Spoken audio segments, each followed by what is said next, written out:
a lo que ha pasado en Odessa, porque sabemos que las fuerzas rusas han lanzado un bombardeo bastante potente contra precisamente una línea logística. Y es que, como sabemos, pues Odessa es ya bastante habitual a ese tipo de ataques. Por ejemplo, los bombardeos sobre almacenes de municiones, pero en esta ocasión en la localidad de Satoka se ha producido un bombardeo precisamente a este puente. Vamos a ampliar el mapa para ver el puente. Este es un puente ferroviario, señores, y es a este punto donde los rusos han intentado pues dar el ataque. Entonces este puente ha sido bombardeado. Ahora, ¿por qué? ¿Cuál es la importancia de este puente? Pues simplemente los ataques han sido dirigidos hacia este punto porque se presume que por aquí venía una línea de suministros de municiones provenientes de Rumanía. Como sabemos, aquí está Rumanía y al parecer, vamos a marcar, había una línea logística en todo esto que hacía que las fuerzas ucranianas pues estén dotadas de ciertos suministros. Desde Rumanía llegaba hasta Odessa y desde Odessa pues se comenzaba ya a distribuir hacia los diversos puntos, ¿no? Entonces, precisamente uno de los puntos clave era aquí, en este puente, y por eso vemos que el bombardeo de las fuerzas rusas se ha localizado precisamente en ese punto, ¿no? En ese puente. Pero nuevamente, a ver, ya es habitual esto. Se suele producir ciertos bombardeos de uno y otro lado, pero sobre todo, a ver, los que tienen algo más de relevancia son los bombardeos rusos, porque ustedes recordarán que se bombardean, digamos, en diversos puntos del territorio ucraniano, pero es que además se termina golpeando, pues, concretamente las municiones, a veces algo de combustible, y sobre todo instalaciones eléctricas, ¿no? Que parecen ser los blancos preferidos de las fuerzas rusas. Otra vez la localidad de Satoka, y este es el puente. Vamos al puente para verlo. Aquí está, un puente ferroviario.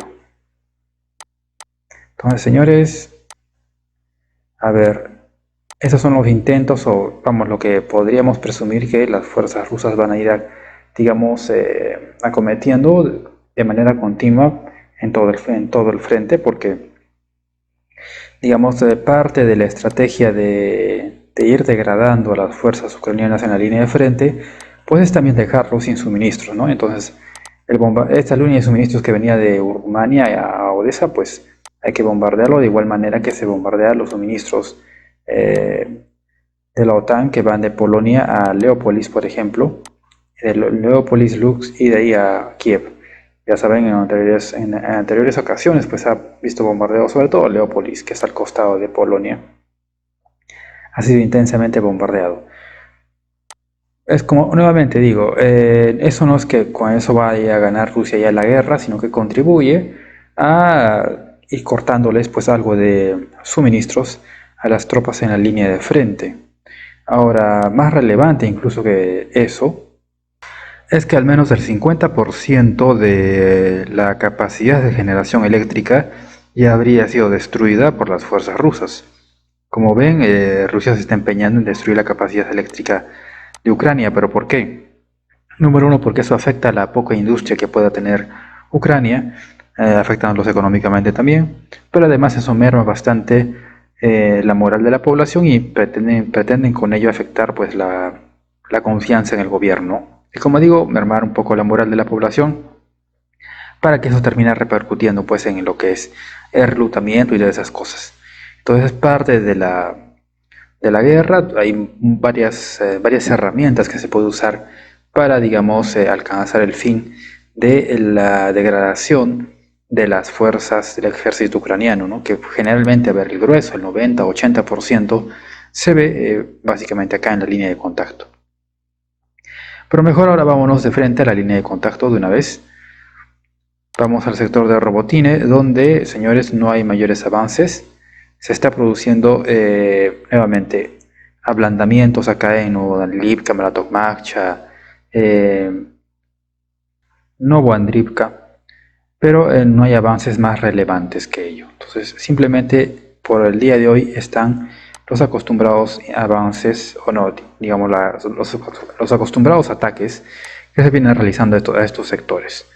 Obviamente todo es con la intención, como ustedes ya saben, de al final terminar convergiendo en Orihip, ¿no? Que es el principal punto, es el principal hub o la puerta de entrada a Zaporilla. Entonces, esa es la intención, pero nuevamente no hay mayores avances que destacar en este sector.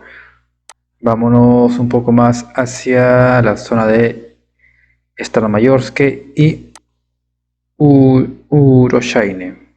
Señores, no hay mayores avances acá, está bastante estancada la situación. Se presume que las fuerzas rusas podrían lanzar una renovada ofensiva en estos puntos, obviamente pues después de consolidar las posiciones en Staromayorsk y Uroshaine, pero nuevamente son rumores, habrá que esperar qué sucede. Vámonos mejor a otro sector, aquí el sector de Vuhledar, donde más o menos en esta zona, en la parte este de Vuhledar, concretamente en este sector, vamos a marcarlo, se están produciendo algunos avances como pueden ver aquí. Se habla de que más o menos todo este sector pues ya estaría tomado por las fuerzas rusas. Acá se ve algún avance, pero según mapas rusos pues hablan de todo esto, ¿no? ¿Qué podría ser esto? Pues básicamente cortarle, como ven, la carretera O0532. Vamos a marcar la carretera. ¿Qué es esto? Esto es la carretera O0532. Vamos a marcar las ciudades. Aquí tenemos Vuhledar y aquí tenemos Kostiantynivka. Y bueno, la intención de Rusia pues obviamente sería cortar esta carretera que es la 20532 y probablemente no solo cortar sino también comenzar a rodear por la parte noreste. Otra vez debemos recordar que en el pasado ha habido intentos de avances por esos sectores que han fracasado. Se intenta acá desde Novomikhailivka, vamos a marcarlo mejor. Tenemos Novomikhailivka. Se ha intentado se ha intentado ya muchas veces por Novomikhailivka pues avanzar. Vean acá precisamente que hay un avance bastante importante que ya acerca a las fuerzas rusas a las afueras ya de Kostiantynivka y todo el combate por Novomikhailivka y Paraskovivka es pues por Kostiantynivka, pero en sí también no por Kostiantynivka sino por la carretera esta que está en verde, que es la carretera O0532, para quedarles pues por la retaguardia a Vuhledar. Pero además tenemos este avance justo en el centro. Vean ustedes acá esta carretera que llega y digamos intercepta por la mitad a la carretera 20532. Sería una suerte de atajo. Nuevamente vean ustedes, primer punto, un ataque frontal, segundo punto, un ataque al medio de la carretera y tercer punto, pues tomar la carretera ya desde la zona de Novomikhailivka, Paraskovivka, Kostiantynivka. Vean ustedes cómo Rusia suele tener al menos tres opciones, tres ejes de avance posibles. Esto hemos visto que se repite bastante, ¿no? Si ustedes hacen memoria, a ver, de los avances tácticos en otros sectores, recordarán que ha ocurrido algo parecido. Es decir, Rusia pues no solo busca un solo punto de presión, obviamente sigue manteniendo el punto de presión frontal, pero también intenta cortar líneas logísticas desde otros sectores. Veremos cómo resulta todo este sector. Habrá que ver qué ocurre en los siguientes días. Vamos al sector de Povieda, donde, como pueden ver acá, ha habido avances. Ha habido avances acá. Se habla de que más o menos, según fuentes pro-rusas, este sector habría caído ya. Pero bueno, acá hay un avance desde Povieda. Nuevamente también, la carretera O0532.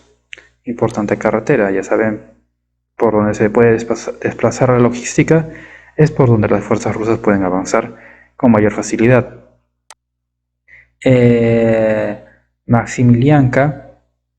Maximilianivka y Georgivka pues están ya en una tensión muy fuerte porque se informa de que, según fuentes obviamente prorrusas, todo este sector habría caído ya en manos rusas y obviamente la intención de las fuerzas ucranianas es salirlas al frente, pues, ¿no?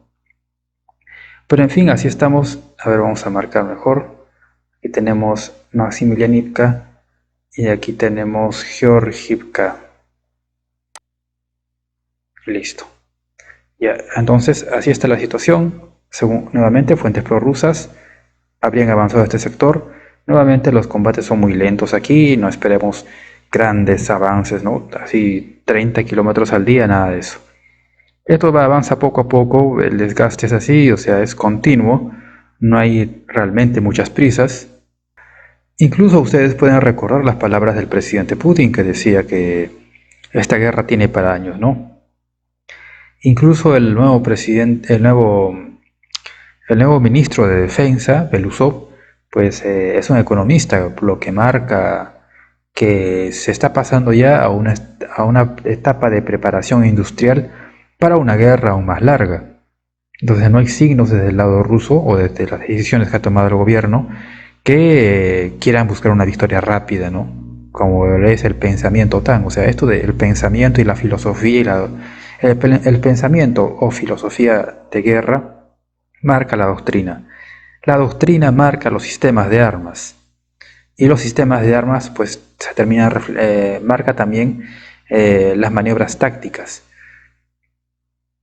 Y como no, pues, la estrategia lo marca la doctrina de guerra, pero no la filosofía de guerra en realidad.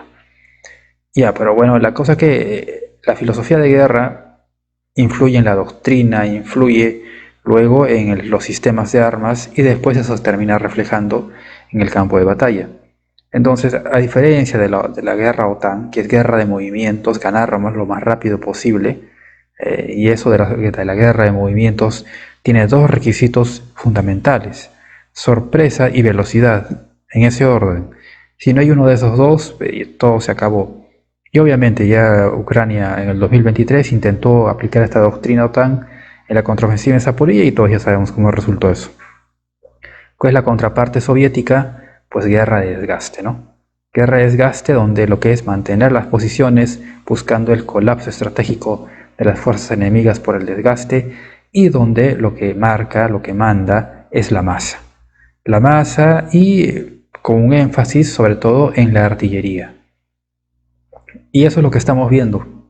Es lo que estamos viendo ahora. Y obviamente es una guerra pues de largo plazo, no, a diferencia de la guerra de formato OTAN, que busca la velocidad, que busca ganar rápidamente, pues la guerra de formato soviético pues no es así, es tomarse todo el tiempo necesario para lograr los objetivos.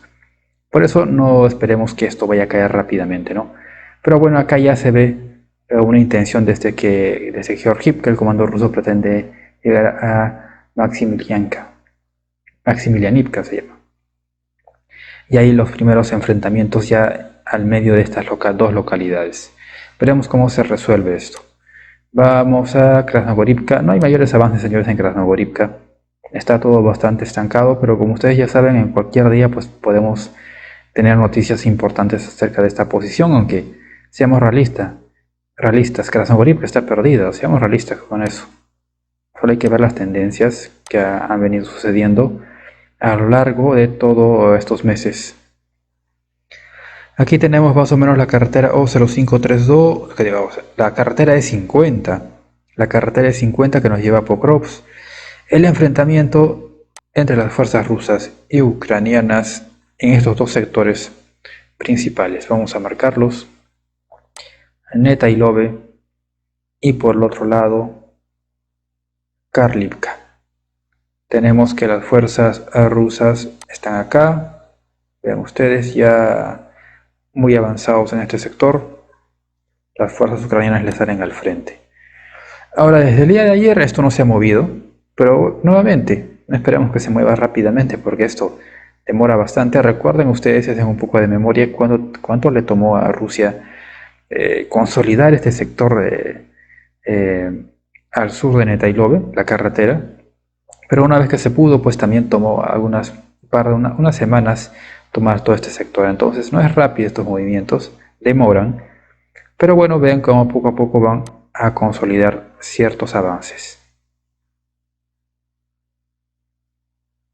Ahora es cierto de que bueno, al parecer hay cierta ralentización con el ritmo de avance, pero otra vez eh, hay muchos canales pro-OTAN que le ponen pues bastante énfasis a que la ofensiva rusa o la iniciativa rusa está algo frenada, está ya ralentizada.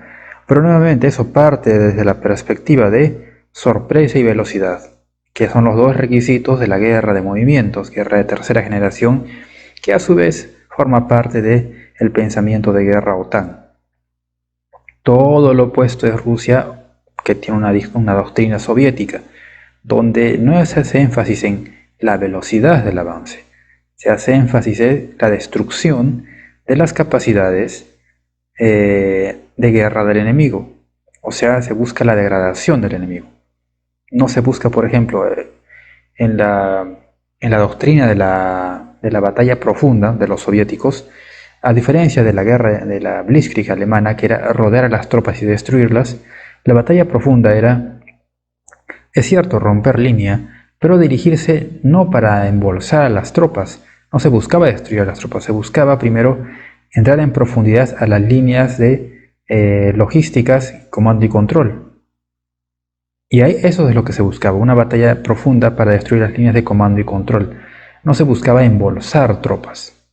¿Qué pasaba cuando se destruía las líneas logísticas y de comando y control? Las tropas enemigas que quedaban por detrás terminaban deshaciéndose. ¿Por qué? Porque se quedaban sin sus suministros y sin la coordinación del comando y control. Pero a la vez esas tropas enemigas al frente eran presionadas de manera frontal por infantería. Esto fue eso la doctrina de la batalla profunda fue lo que se aplicó, por ejemplo, aplicaron los soviéticos en la operación Bagration contra el Frente Centro Alemán. Recordemos eso, más o menos esa fue los que saben un poco de eso de la operación Bagration, pues más o menos esa es una idea, ¿no? Cuando Rusia pues busca, o en este caso los soviéticos, buscaban lanzar ofensivas. No era como los alemanes o como ese la doctrina OTAN, el pensamiento OTAN ahora, porque es casi una copia de lo alemán, embolsar tropas rápidamente, sino que era penetrar para destruir en mando y control y líneas logísticas. Al mismo tiempo que las tropas en el frente pues seguían siendo presionadas por oleadas de infantería. ¿Qué pasaba? Pues que se quedaban sin coordinación, se destruyó el mando y control y también se quedaban sin logística, es decir, eran presas del desgaste. Pero bueno, como digo, eso pues, y eso es una etapa cuando ya las fuerzas soviéticas estaban en capacidad de lanzar su ofensiva. Antes de eso ocurrió la batalla de Kursk, que era básicamente también era como la contraofensiva en Zaporilla, recuerdan ustedes, la línea Surovikin, bueno, eso era Kursk.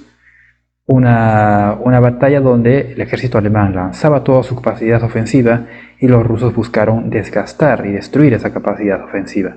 Después de eso Alemania no tenía más capacidad ofensiva y fueron los soviéticos quienes pasaron a la ofensiva porque ya habían ganado suficiente tiempo y preparación para lanzar la operación, por ejemplo, Bagration. Pero primero se busca el desgaste del enemigo.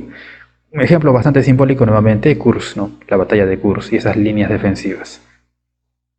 Entonces, así como la Segunda Guerra Mundial duró años, pues porque básicamente Rusia, la Unión Soviética desde el comienzo planteó una guerra de desgaste, acá también se está planteando una guerra de desgaste que se ha consolidado en el 2023, en la famosa contraofensiva de los ucranianos. Entonces, obvio que no es esta visión de que, es que los rusos van perdiendo porque en su ofensiva ya están ralentizados, pues que nunca la intención fue avanzar a toda velocidad. La intención no es tomar terreno a toda velocidad. La intención es destruir al ejército enemigo, degradarlo hasta que llegue su colapso estratégico en toda la línea de frente, porque de nada le sirve un colapso táctico si el ejército enemigo va a seguir combatiendo. Se puede replegar y tener mejores posiciones y reforzarse. Entonces lo que se busca es el colapso estratégico. Eso significa que la degradación del enemigo, su desgaste tiene que ser en toda la línea de frente casi en simultáneo, para que no tenga opción a replegarse o a reforzarse. Nuevamente, se busca el colapso estratégico del enemigo mediante la degradación de sus fuerzas. Entonces, eso es un proceso largo, no se busca otra vez este pensamiento de que tiene que tomar 30 kilómetros, un avance rápido. Todo muy doctrina OTAN, pero cuando se tiene ese sesgo de pensamiento y no se quiere aceptar que otros países, otros ejércitos puedan tener también su línea de pensamiento, que precisamente se están aplicando, pues solo se ve el pensamiento propio desdeñando el pensamiento del otro, pues, ¿no? O sea, solo lo que yo pienso vale y los demás son tontos. Curiosamente, muchos canales pro-OTAN al comienzo del año pasado decían que los rusos son tontos, los generales rusos también son tontos, y sus políticos son corruptos y tontos. Los rusos eran unos tontos y solo los occidentales, sobre todo los norteamericanos, pues eran inteligentes, ¿no? Y por consiguiente, pues sus armas eran maravillosas, y que la entrada del HIMARS iba a ser un game changer, como el Storm Shadow iba a ser un game changer, como el ATACMS va a ser un game changer, o ahora el F-16 va a ser un game changer. Pero a ver, una y otra vez vemos que eso no es. Una y otra vez vemos que las tácticas OTAN pues no están funcionando cuando chocan con las tácticas soviéticas. Porque seamos honestos también. Seamos honestos también. Lo que Rusia está aplicando es estrategia y táctica soviética. O sea, de los años 80, a lo mucho, inicios de los 90. Eso es, o sea, hasta el material incluso es desde la década de los 70, 80, porque, a ver, esta guerra se sostiene desde el lado ruso básicamente con artillería masiva, y esa artillería masiva lo está proporcionando los MLRS de 122 milímetros, y el sistema BM-21 Grad es de la década de los 70. Estamos hablando de tecnología de los 70 en artillería, que es la base del poder de fuego artillero ruso. Entonces vean ustedes, en cambio el HIMARS, pues vamos, prácticamente del siglo XXI, ¿no? Nos pintaban que era una maravilla, y sí es muy bueno, sí es extraordinario, pero cuando se enfrenta a una guerra de alta intensidad contra una doctrina soviética, pues ya hemos visto que termina perdiendo, porque ya es innegable que ha terminado perdiendo en ese choque. Nadie cuestiona la calidad, por ejemplo, del HIMARS, pero en este tipo de guerra, cuando se enfrenta, digamos, a otra potencia de similar calibre, con sistemas de armas de similar calibre, en cuanto a potencia, pues termina perdiendo. Porque lo bueno del HIMARS es su precisión, pero frente a la saturación que te puede ofrecer, por ejemplo, un MLRS Grad, BM-21 Grad, pues no tienes nada que hacer.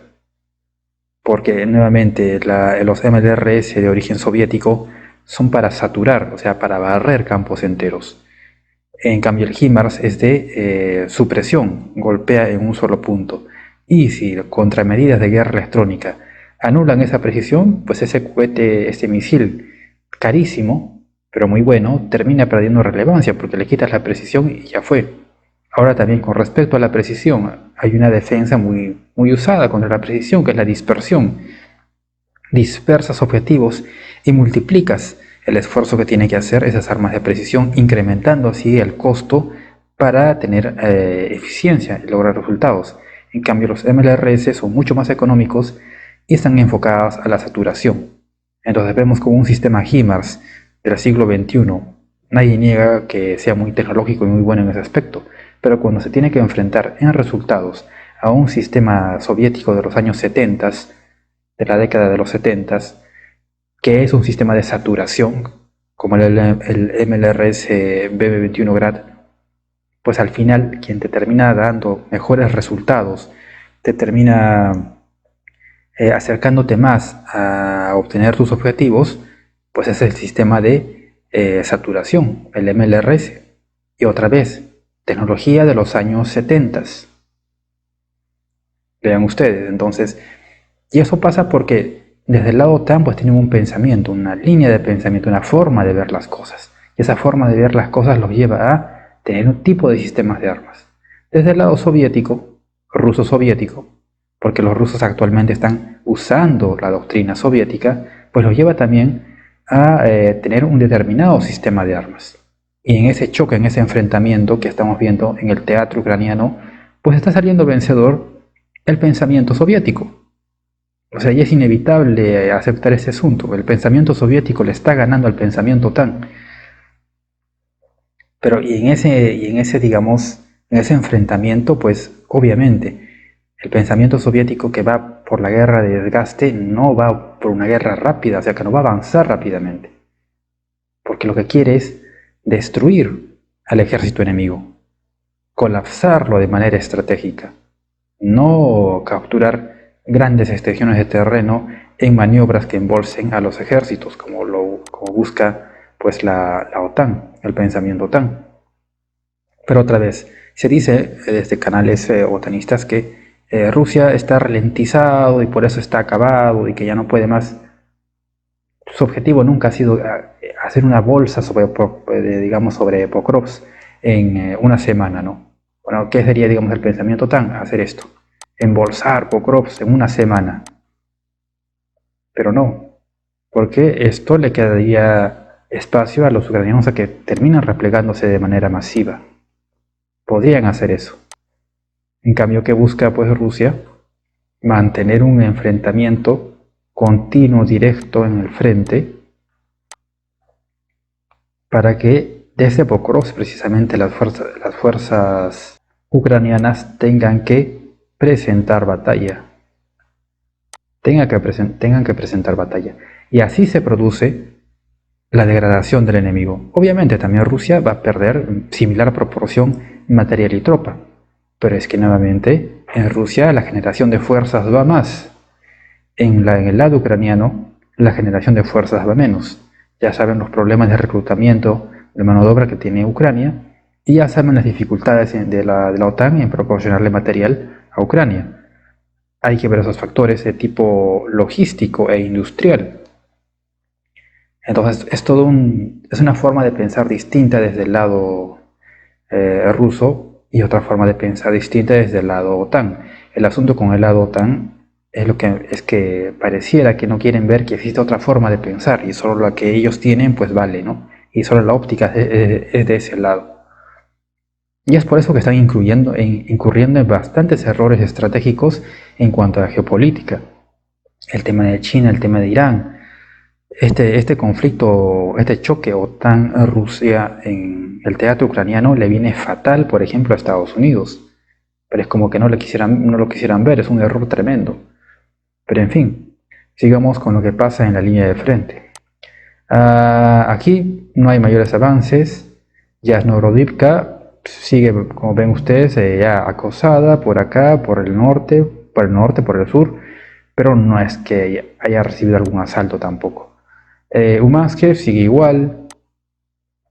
El sector de Sokil también sigue presionada, pero no hay mayores avances. Donde sí hay algo de avances, según fuentes pro-rusas, es en Novolesandrivka. En Novolesandrivka se está comentando que ya las fuerzas rusas estarían inclusive por acá. Están un poco más adentrados en este sector. Obviamente ya comienza, digamos, esta batalla por Novolesandrivka. Otra vez, no esperemos que en 48 horas, porque nuevamente no. El pensamiento tan sería en 48 horas mínimo tomarnos este poblado. No, esto va a demorar, señores, a ver, una semana probablemente y con suerte. Porque ya sabemos, tenemos que tener memoria, cómo va a ir el ritmo de las operaciones. A eso le digo tendencias. ¿Cómo va la tendencia en el ritmo de operaciones? Pues esto no va a caer pues en un día o dos, esto va a caer con suerte en una semana o hasta capaz un mes. En una semana probablemente. Pero tampoco podemos ser exactos, ¿no? Nuevamente, apegándonos a las tendencias, que es hacer memoria y ver cómo ha sido el ritmo, cómo suelen desarrollarse las cosas, pues esto ya ha comenzado. Varios mapas, varios sectores hablan de esto, que ya comenzó la penetración en el poblado o en la parte sur de Novolesandrivka, y ya comenzó pues este asalto a esta población. Veremos cómo responden las fuerzas ucranianas y todo esto, pero nuevamente, no esperemos que esto vaya a caer rápido. Y el hecho que no caiga rápido no significa que Rusia pues está fundida, ya no tiene tanques, ya no tiene tropas, va a quebrar, se va a desmembrar y todo lo que suelen decir, ¿no? No, por eso les digo, o sea, una cosa es que tú tengas un modo de pensar, pero es que otros también tienen otro modo de pensar. Y cuando ves que en el terreno tu fórmula como que no da resultados, pues hay que mirar también la del otro. Puede ser que esté bien, puede ser que el otro tenga algo de razón. Y en este caso, siendo honestos, pues el lado soviético, el lado ruso que está aplicando doctrina soviética, está ganando. Entonces sería lo sensato desde el lado OTAN decir, en algo en el teatro ucraniano se está fallando, pero no, suelen decir que no, todo va bien, Rusia va perdiendo, son tontos, país corrupto y ellos son maravillosos, ¿no? El F-16 va a ser un game changer, cuando ni lo fue ni el HIMARS, ni el Storm Shadow, ni el Scalp, ni el ATACMS, ni el Challenger, ni el Abrams, ni el Leopard 2A6 todavía. Entonces vean ustedes, pero en fin. Así que aquí ya tenemos para varios días esta situación en Novoalexandrivka. A ver, vámonos un poco más al este. No hay mayores avances en esta parte. Vámonos de una vez acá, al sector de Chasiv-Yar. En Chasiv-Yar se habla más o menos que, a ver, las fuerzas rusas estarían más o menos ya por acá, por aquí más o menos. Pero nuevamente son fuentes prorrusas. Está, como ya saben, las fuerzas ucranianas presionando en esta parte. Hay algo que mencionar, vean ustedes. Aquí mejor, vamos a marcar los poblados para tener una perspectiva más amplia. Tenemos acá en el sur Ivaniske, tenemos acá en el norte Kalinina. Y se habla de que probablemente las fuerzas rusas podrían buscar esto, ¿no? Atravesar estos bosques y luego también atravesar estos bosques, una suerte de pinza, atravesar los bosques en la parte norte desde Kalinina, atravesar los bosques en la parte sur desde Iganiske y caer a Chasiv-Yar y así dejar a los ucranianos que están acá pues rodeados, ¿no? Cortándoles la logística y ya completamente perdidos, ¿no? O se rinden o son destruidos. Game over. Obviamente, sigue acá la presión por parte de las fuerzas rusas. Pero vean ustedes, un sector centro, norte y sur. La clásica maniobra táctica de las fuerzas rusas que estamos viendo repetirse una y otra vez en el frente. Entonces, ¿cómo se resolverá este tema de Chasiv-Yar? Bueno, está durando bastante tiempo esto, pero todos ya podemos más o menos intuir qué va a pasar, ¿no? O sea, al margen de ser pues prorruso, pro-ucraniano, nuevamente, hagamos memoria de qué ha pasado durante el año 2023, estos años de 2024, qué ha estado pasando una y otra vez. ¿Y por qué les menciono esto? Centro, norte, sur. Porque es un esquema, es una tendencia. Entonces es difícil revertir tendencias. Las tendencias nos sirven para saber qué va a pasar. Entonces, al margen de los buenos deseos de uno y otro lado, porque hay quienes quisieran pues que Rusia gane en una semana, ¿no? Y hay quienes quieren pues que Ucrania recupere esta Crimea. Pero seamos realistas, ¿cómo van las cosas? ¿Cómo están yendo las cosas? Rusia está ganando, sí, pero a un ritmo bastante lento. Pero es que también ese ritmo lento es parte de esta filosofía de guerra soviética. Entonces está en concordancia con ello. Las críticas vienen del lado otanista que, como les digo, solo ven las cosas desde su óptica. No consideran que existe otras ópticas, otras formas de ver las cosas y de hacer las cosas. Por eso es que siempre ven que Rusia va súper mal porque no avanza como ellos quisieran avanzar, o ellos, en el pensamiento de ellos, se debería avanzar. Pero nuevamente, en la filosofía soviética, guerra y desgaste no se trata de avanzar por el terreno, se trata de degradar al ejército enemigo hasta su colapso estratégico. Entonces, señores, así están las cosas, no hay mayores avances relevantes acá en el frente de Chasiv-Yar. Ya saben que esto ha pasado muchos días, muchas veces. El frente se parece totalmente congelado hasta que de pronto ocurre algo, y eso es porque La presión es constante, en algún punto, en alguna localidad, en algún sector se quiebra y se produce una penetración importante, ¿no? Y ahí hay una cascada de penetraciones, de avances, pero no porque el objetivo sea avanzar, sino que porque la presión ha ido debilitando tanto la línea defensiva que se ha quebrado y ya pues ahí avanza, como consecuencia de. Ahora hay otro sector más o menos importante, el sector de Vesele, Rozdolivka, entre Rozdolivka y Vesele, según fuentes pro-rusas, hay un avance. Aquí más o menos, en este sector. Vean al costado de la línea férrea, pero bueno, ya se puede decir que desde Vesele pues hay ese avance. Vesele cayó hace bastante tiempo. A ver, señores, Vesele cayó hace bastante tiempo, no es que haya caído recientemente.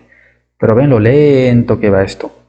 Porque no se pone el foco en un solo punto, se pone el foco en toda la línea de frente, no dándole tregua a las fuerzas ucranianas para que, por ejemplo, ¿no?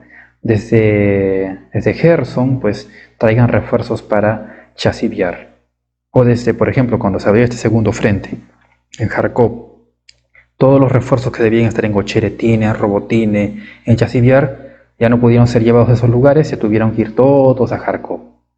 O sea, hasta la reserva entra en contacto de fuego. ¿Qué podemos observar de lo que está haciendo Rusia? Pues está buscando el enfrentamiento constante con todo el ejército ucraniano, ya hasta reserva incluida. ¿Para qué? Para desgastarlos. Obviamente, pues no es que los rusos sean invencibles y no van a sufrir bajas. Sufren bajas igual que los ucranianos, sufren pérdida de material igual que los ucranianos. Pero es que en el lado ruso eso no importa, porque tienen cómo reponerlo, tienen tasa de reposición. Y lo que está pasando y estamos viendo ya es que a Ucrania se le está acabando la tasa de reposición. Y cuando se le termine la tasa de reposición, va a entrar en colapso estratégico. Y se producirá la desmilitarización de Ucrania. Y entonces las fuerzas rusas van a poder lanzar sus reservas y penetrar en territorio ucraniano. Entonces es todo un proceso. Entonces el hecho de que no hay avances o los avances se produzcan, vean de cuánto tiempo, porque hace cuántos meses cayó Vesele y después de eso avanza en este sector. O sea, uno dice, ya, vamos, tanto se demoran para tomar esto, pues que nuevamente, desde la óptica OTAN es eso, ¿no? Tomas un pueblo, rodeas, avanzas 30 kilómetros al día. Pues es muy táctico en el pensamiento OTAN. Ponen mucho foco en el táctico. Y sí son buenos en lo táctico. ¿Cuál es el problema? Que la guerra no se gana a nivel táctico, se gana a nivel estratégico. A lo largo de la historia hemos visto eso. Pero como en el pensamiento OTAN hay bastante arrogancia, pues solo lo que ellos piensan vale. Todos los demás son tontos. ¿Qué está pasando en la vida real, en el campo de batalla, en el choque entre la OTAN y Rusia, en el teatro ucraniano?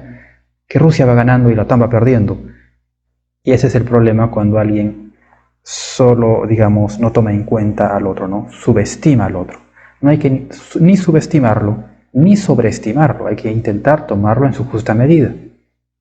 Por eso también a veces cuando mucha gente dice, no, es que la OTAN pues también son tontos. No, no son tontos. Tienen lo suyo. El problema es que subestimaron al lado ruso. Y desde el lado ruso nunca subestimaron al lado OTAN. Por eso los tomaron en su justa medida, crearon una estrategia y al aplicarla, pues les está funcionando. Prueba de ello es que van ganando. En el lado OTAN, pues no es así. Tienden a subestimar al rival. Y claro, obviamente cometen errores y al final terminan perdiendo. Como acá van perdiendo en Ucrania. Pero bueno, sigamos más hacia el este. Spirne, vean Spirne. No hay mayores avances en Spirne. Hace bastante tiempo que están en este plan, vean. O sea, Spirne todavía no cae, pero vale destacar que la situación está así acá en Spirne. Vamos ahora un poco más al norte, Bilohorivka, como les decía hace 2 días, bombardeos e intentos de asalto en la cantera, pero no hay mayores avances. Dibrova tampoco hay mayores avances, Terni tampoco hay mayores avances, bastante estancado todo, pero es parte de esto. La zona de Kislivka es importante por esta carretera que va a Kupiansk. No hay avances tampoco acá. Tampoco en el sector de la misma Kupiansk no hay avances. Y vámonos al sector de Kharkov. A ver, sector de Vovchansk. Vovchansk, como pueden ver, también estancado. Ven ustedes, también estancado lo de Vovchansk. Lo más relevante fue que las fuerzas rusas lograron acá penetrar, haciendo retroceder a las fuerzas ucranianas. Pero Ucrania hizo retroceder a los rusos en este flanco oeste, obligando a los rusos a retroceder al otro lado, al lado oeste de esta carretera. Te vean uno con otro prácticamente. Pero esto se ha estancado acá. Sí, obviamente siguen los combates, hay destrucción, por ejemplo, de algunas piezas de artillería del lado ucraniano, hay contraataques por uno y otro lado. Vamos, ya algo más de naturaleza táctica, que es de todos los días, no influye, digamos, en la liberación completa de Vovchansk o la toma completa de Vovchansk. Ya saben cómo es esto, es un proceso. Es un proceso. Ahora vámonos al sector de Lipsy, donde le sigue yendo bien a los ucranianos en esta parte de Lipsy. Vamos a marcar, ven ustedes Lipsy, aquí sigue el empuje ucraniano, sigue también la presión rusa, y veremos cómo se termina desarrollando esto de Lipsy. Por acá le está yendo un poco mejor a Ucrania, hay que reconocerles eso. Pero señores, así está la cosa en el plano más general. Destacar el bombardeo sobre este puente ferroviario al sur de Odessa para cortar la línea de suministros que venía desde Rumanía, miembro OTAN, hacia Ucrania, y el desenvolvimiento en la línea de frente con los diversos choques en la línea de contacto que tenemos a diario, ¿no? Ya sabemos otra vez que el objetivo es causar el colapso estratégico de las fuerzas ucranianas en toda la línea de frente. El hecho que las fuerzas rusas no estén lanzando una gran ofensiva con la captura de cientos de kilómetros cuadrados, pues no significa que el lado ruso esté perdiendo, porque hay que saber qué están buscando. En cambio también sabemos qué es lo que busca el lado ucraniano, ¿no? Es mantener las posiciones. Y no es que tampoco Ucrania haya perdido media línea de frente las posiciones. Ha perdido posiciones, pero vean, en puntos bastante concretos. En puntos bastante concretos. Puntos importantes, sí, que abren paso, por ejemplo, a Kramatorsk, a Pokrovsk, acá también al norte, a Kharkov, en esas zonas, pero se han producido rupturas en la línea de frente por el lado ucraniano, pero en algunos puntos. No es que la mitad de la zona norte haya caído, bueno, y la zona sur también haya caído. Tampoco se está produciendo colapsos de ese tamaño, ¿no? Ni siquiera colapsos de tipo operacional, que sería todo un sector, o sea, todo el sector de Kharkov o todo el sector de Kramatorsk. Ha habido colapsos en la línea defensiva ucraniana, yo diría que a nivel táctico, pero es que el problema es el por qué se produce eso. Se produce por ya un estado de degradación de las líneas, ¿no? El cansancio, la extenuación, la falta de tasa de reposición.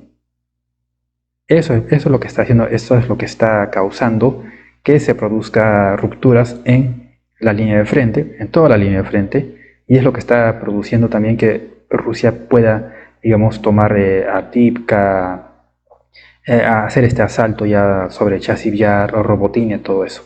La misma Kharkov, por ejemplo, el norte de Kharkov, Vovchansk, todos esos sectores. Pero es que ese es un síntoma de lo que le está pasando a Ucrania, que se está degradando sus capacidades combativas y se está acercando peligrosamente allá a una ausencia de tasa de reposición, lo que causaría un colapso estratégico en Ucrania.